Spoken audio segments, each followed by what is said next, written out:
Yeah!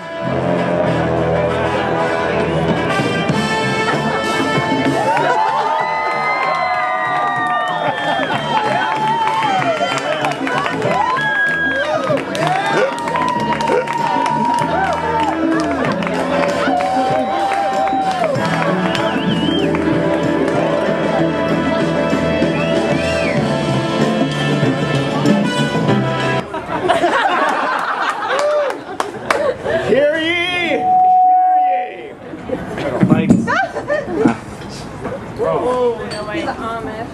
As most of you are aware, I usually give this speech on the 4th of July.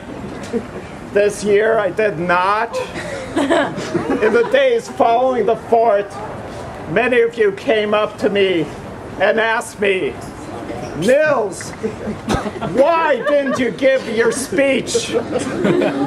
We want to hear your speech.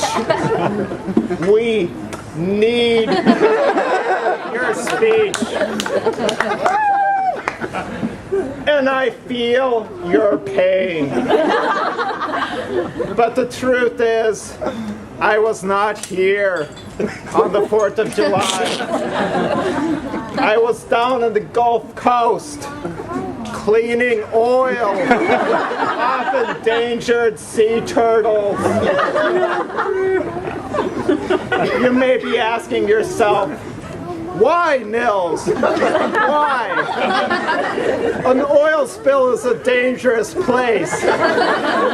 Why would you put yourself in harm's way to save this endangered seafood? Why would you risk your life to clean up our country?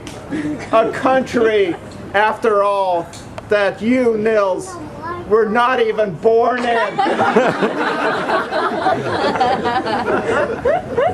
There are two reasons.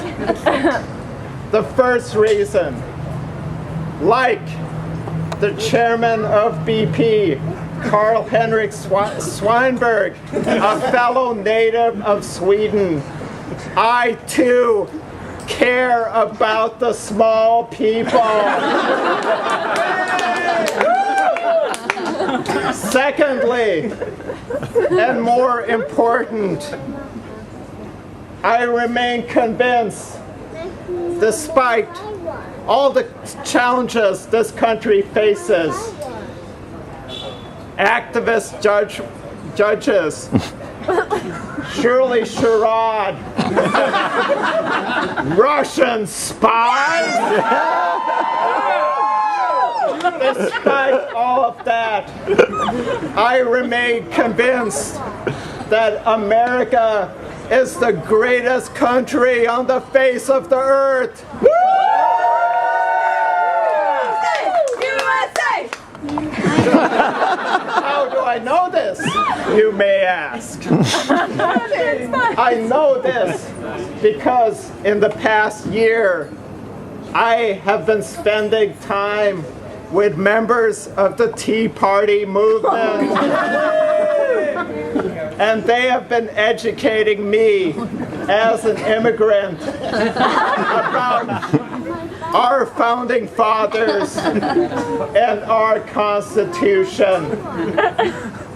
Our founding fathers, the reason I appear before you dressed this way, our founding fathers, George Washington, John Adams, Ben Franklin, and the rest of them who traveled to this country aboard the Mayflower. They were fleeing the tyranny and the high taxation of the British. The same British who are spilling oil in our gold. Lost their backs. The food sucks and their comedy's overrated. It's over. Once the founding fathers landed at Plymouth Rock. They liberated our country and wrote our Constitution, the greatest document ever written, aside from the Bible. That venerable document that begins, "We the people, one nation under God."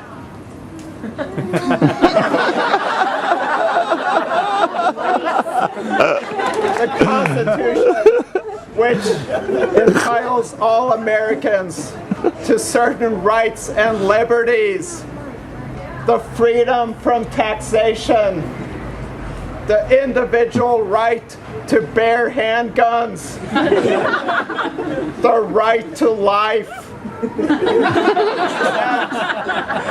an open door to immigration as long as that immigrant is of good Northern European stock. And most importantly, just like George Washington himself did at Mount Vernon, the right to grow and smoke your own marijuana. So, I ask you, put yourself in my shoes. Would you rather have what I grew up with as a child, a socialist democracy run by a king? Or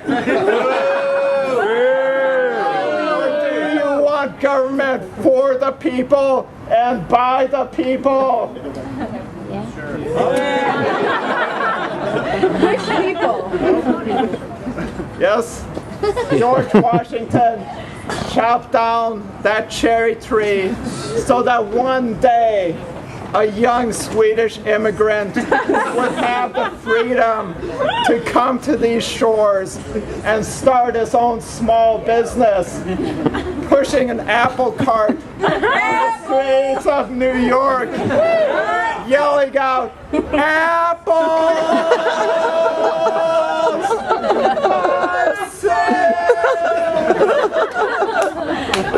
Yes, like a true Horatio Alger, I worked my way up to the bottom. I came to Minnesota, and next year I will marry an American woman.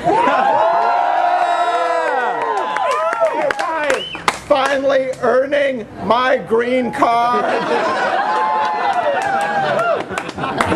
So, I ask you, who loves America more than me, the embodiment of the American dream?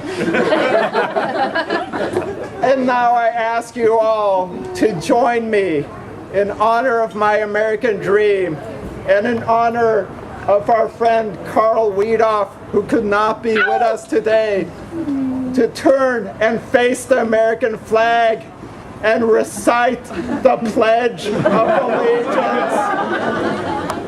You just chant. That's take your hat off. My hat is looking off. I pledge allegiance to the flag of the United States of America and to the republic for which it stands, one nation under God, indivisible, with liberty and justice for all. USA!